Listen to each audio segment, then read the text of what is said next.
திமுக எப்பொழுதும் மக்களை நம்பி இருக்கின்றது, உழைப்பை நம்பி இருக்கிறது. எப்பொழுதும் எங்களை நீங்கள் வீழ்த்த முடியாது.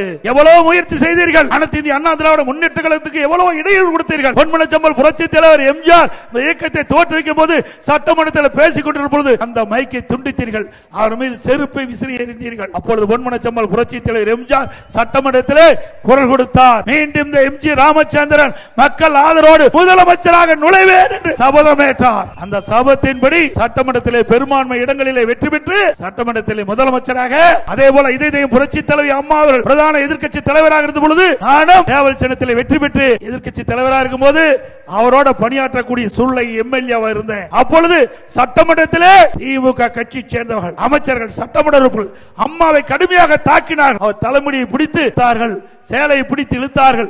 அப்பொழுது அம்மா அவர்கள் கர்ச்சித்தார்கள்.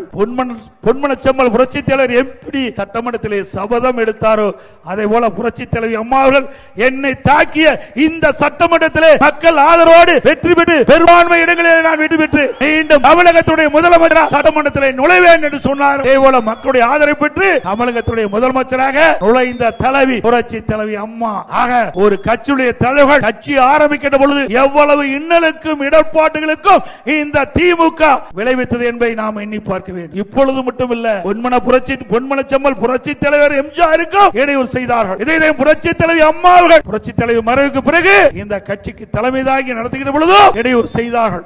அதையெல்லாம் தாண்டி அதையெல்லாம் தாக்கு பிடித்து அவ்வளவு இடர்பாலில் தூளாக நொறுக்கி அனைத்து இந்திய அண்ணா திராவிடம் என்ன என்ற மாபெரும் கட்சி தமிழகத்திலே அதிக ஆண்டு ஆண்ட கட்சி அல்ல திமுக கட்சி.